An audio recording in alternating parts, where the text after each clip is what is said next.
quick, what's the earliest piece of published media in the Halo franchise? The obvious answer is Halo Combat Evolved, the first game in the franchise, right? But Combat Evolved released November 15th, 2001. The first official entry in the Halo series actually came out 2 weeks earlier, and it was Eric Nyland's novel Halo: The Fall of Reach.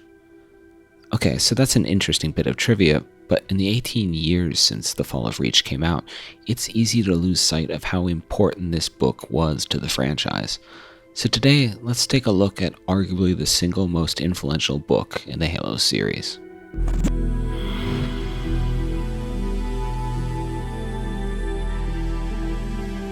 Rewind time back to circa early 2001.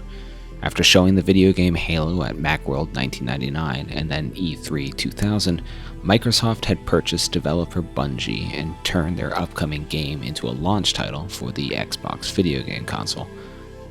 Now, the Xbox was an unproven console entering into a space dominated by Nintendo and Sony. No one knew if it was going to succeed, and that included Microsoft. The company was burning money trying to get the console off the ground. A lot of the video games in the launch lineup frankly didn't look promising, but there was Halo.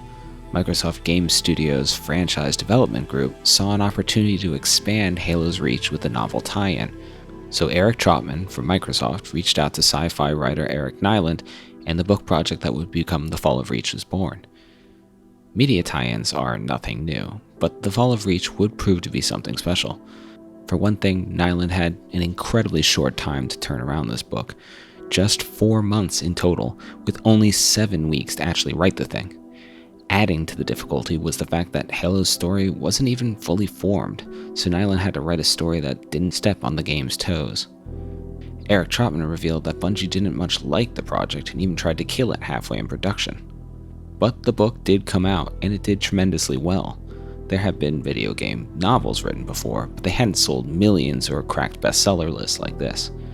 Nyland had inadvertently created a template for a highly successful expanded universe to Halo. The book itself follows a pretty simple structure. It starts with a young boy named John and a few dozen other children being abducted and conscripted into a special program to create super soldiers, a way of dealing with rising tensions and bloodshed between Earth and her colonies without tipping into all-out war. John grows to be a leader of this Spartan 2 program, but the focus shifts from insurrectionists and rebellions to an entirely new threat. The Covenant, a coalition of alien races that have declared humanity an affront to their gods. After a few early battles, the novel picks up decades later in 2552, shortly before the events of Halo Combat Evolved.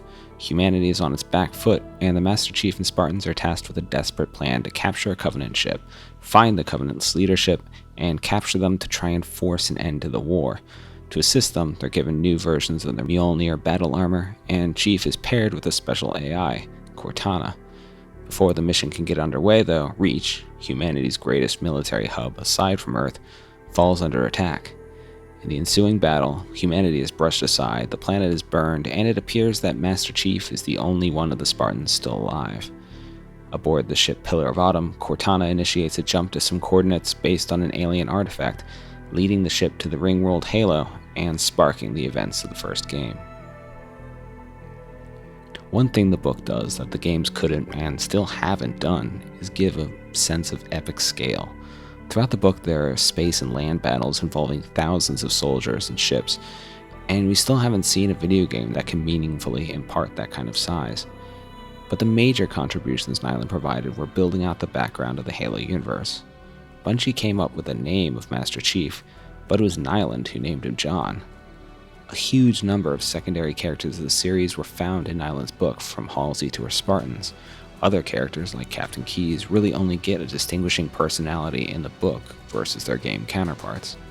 Given that the book is 18 years old and produced when the idea of a multi-billion-dollar franchise was just a faraway dream, there are some rough edges to it. The 2010 reissue had to adjust text throughout, as in Nyland's original book, humanity didn't encounter many members of the Covenant until right before Reach, clashing with the game's manual to start with, but also retroactively conflicting with later games and novels like Contact Harvest and Halo Wars, which had humanity meeting brutes and elites far earlier in the war.